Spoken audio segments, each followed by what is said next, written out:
उत्तराखंड के लोगों को आज पहली वंदे भारत ट्रेन की सौगात मिल रही। प्रधानमंत्री नरेंद्र मोदी दिल्ली के आनंद विहार और देहरादून के बीच वंदे भारत ट्रेन सेवा का शुभारंभ करने जा रहे हैं। ये ट्रेन दिल्ली के आनंद विहार स्टेशन और देहरादून के बीच चलेगी। आम लोगों के लिए ये ट्रेन 29 मई से चलेगी। ये ट्रेन बुधवार को छोड़कर बाकी सभी 6 दिन चलाई जाएगी। ये ट्रेन देहरादून से सुबह 7 बजे चलेगी और 11:45 पर आनंद विहार टर्मिनल पहुंचेगी। इसके बाद शाम 5:30 बजे आनंद विहार से चलकर रात 10:35 पर देहरादून। 314 किलोमीटर का ये सफर वंदे भारत ट्रेन 4 घंटे 45 मिनट में तय करेगी। फिलहाल दोनों शहरों के बीच की दूरी को तय करने में 6 घंटे से ज्यादा का वक्त लगता है। ये ट्रेन दिल्ली और देहरादून के बीच चलने वाली सबसे तेज ट्रेन होगी। देहरादून आनंद विहार वंदे भारत एक्सप्रेस ट्रेन रास्ते में 5 स्टेशन पर रुकेगी, जिसमें हरिद्वार, रुड़की, सहारनपुर, मुजफ्फरनगर और मेरठ सिटी स्टेशन शामिल है। दिल्ली देहरादून वंदे भारत शुरू होने पर उत्तराखंड में टूरिज्म को भी बढ़ावा मिलेगा। इससे लोगों के लिए दिल्ली से हरिद्वार, देहरादून, मसूरी और ऋषिकेश आने जाने में परेशानी नहीं होगी। ये ट्रेन आधुनिक सुविधाओं से भी लैस है।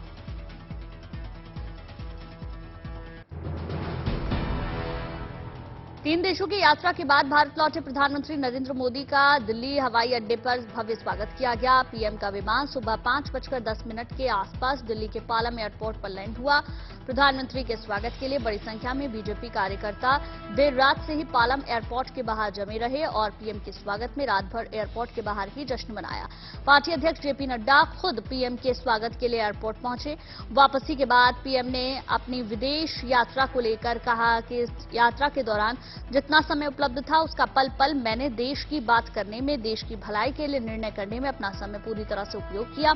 खास बात यह है कि अब चुनौती बड़ी है, लेकिन चुनौतियों को चुनौती देना मेरे स्वभाव में है। प्रधानमंत्री ने कहा, मैं आपसे भी यही कहूंगा कि हिंदुस्तान की संस्कृति, महान परंपरा के बारे में बोलते हुए कभी भी गुलामी वाली मानसिकता में डूब मत जाना। हिम्मत के साथ बात कीजिए, दुनिया सुनने को आतुर है। जब मैं ये कहता हूं कि हमारे तीर्थ क्षेत्रों पर हमले स्वीकार नहीं, तो दुनिया भर भी मेरे साथ नजर आती है।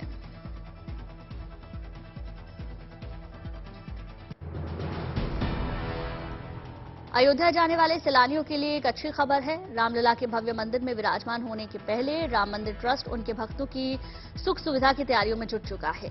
इस सिलसिले में सुग्रीव किले के पास दर्शनार्थी सुविधा केंद्र का निर्माण किया गया। इसकी क्षमता 25,000 श्रद्धालुओं की है। श्रद्धालुओं को यहीं से रामलला की सुबह, दोपहर और शाम की आरती का पास ही नहीं मिलेगा, बल्कि उनको बैठने के साथ साथ पीने के पानी की सुविधा भी मिलेगी और सामान रखने के लिए मुफ्त लॉकर भी उपलब्ध होगा। रामलला के मंदिर तक पहुंचने के लिए भक्ति मार्ग पर इस श्रद्धालु सुविधा केंद्र का निर्माण किया गया है। यहीं पर सुबह 6 बजे से रामलला की सुबह, दोपहर और सायंकाल होने वाली आरती में शामिल होने के पास मिलेगा। इसके पहले ये पास श्रद्धालुओं को रंगमहल बैरियर के पास में बने कैंप कार्यालय से ही मिलता था, जिसके बाद श्रद्धालुओं को चलने फिरने में दिक्कत है, वहां पर उनके लिए व्हीलचेयर की व्यवस्था भी की गई है।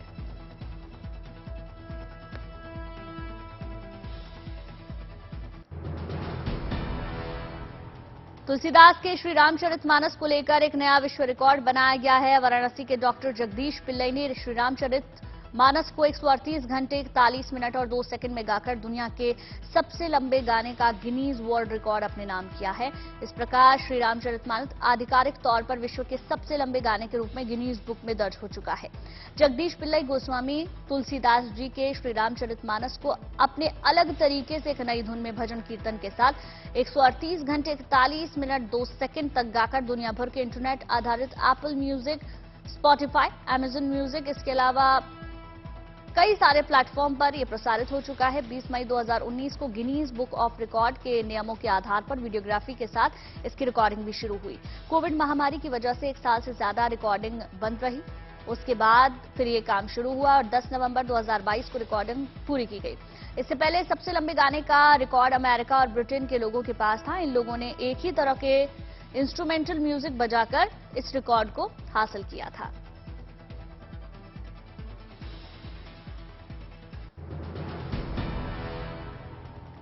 उत्तराखंड में जोरदार बारिश के बीच बद्रीनाथ धाम में श्रद्धालुओं का आना जारी है। मौसम विभाग की चेतावनी के साथ ही पहाड़ों में लगातार बारिश हो रही है।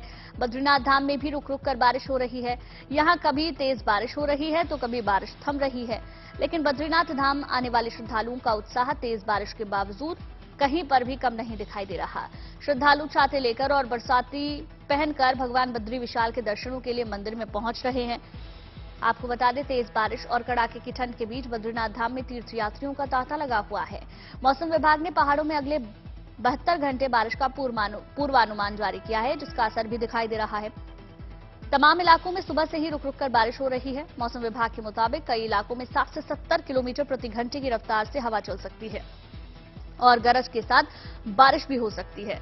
मौसम विभाग ने खराब मौसम के दौरान लोगों को बाहर निकलने से आगाह किया है, साथ ही प्रशासन को भी सतर्क रहने के लिए कहा है।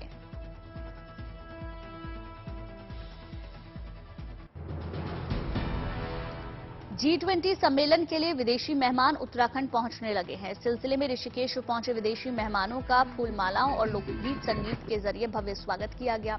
सभी विदेशी मेहमानों को तीर्थ नगरी ऋषिकेश में मां गंगा के तट पर स्थित परमार्थ निकेतन पहुंचाया गया।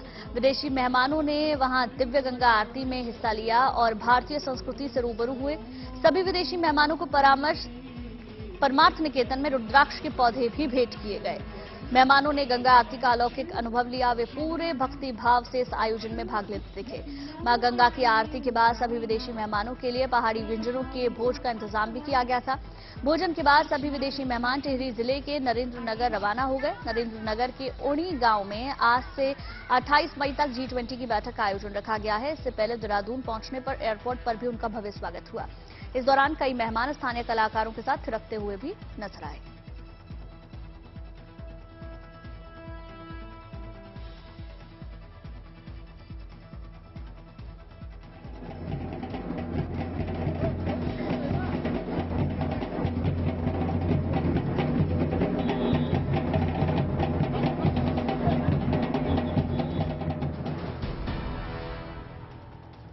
हिमाचल में अब 15 साल पुरानी प्राइवेट गाड़ियां सड़कों से हटाई जाएंगी। इसके लिए राज्य सरकार जल्द ही स्क्रैप पॉलिसी लाने जा रही है। राज्य सरकार पुरानी गाड़ियों को 2 बार टेस्टिंग का अवसर देगी। टेस्ट में फेल होने वाले वाहन स्क्रैप पॉलिसी में जाएंगे। केंद्र के निर्देशों पर 200 से ज्यादा सरकारी बसें पहले ही सड़कों से हटा दी गई हैं। इसके अलावा सरकार ने कई और बड़े फैसले भी लिए हैं। सरकार ने आरटीओ को पहले ही ई-व्हीकल दिए हैं। अब राजीव गांधी स्वरोजगार योजना के तहत 15 इंटरसेक्टर लोगों को किराए पर दिए जाएंगे। जिन गाड़ी मालिकों ने पिछले साल टैक्स नहीं दिए, उन पर पेनल्टी भी लगाई गई है। इस बात का ध्यान रखा जाएगा कि प्रदेश में कोई भी गाड़ी बिना नंबर के ना चले, चाहे वो स्कूटर, कार, बस, ट्रक, जेसीबी या दूसरी कोई भी गाड़ी क्यों ना हो।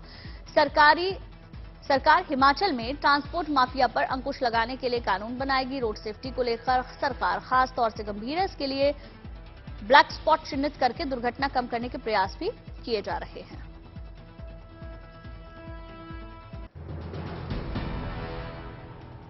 कच्छ पुलिस ने हेलमेट जागरूकता के लिए अनोखा तरीका अपनाया है। पुलिस वालों ने हेलमेट पहनकर गरबा खेला और लोगों को जागरूक किया। पश्चिम कच्छ जिले में पुलिस ने हेलमेट जागरूकता रैली का आयोजन किया।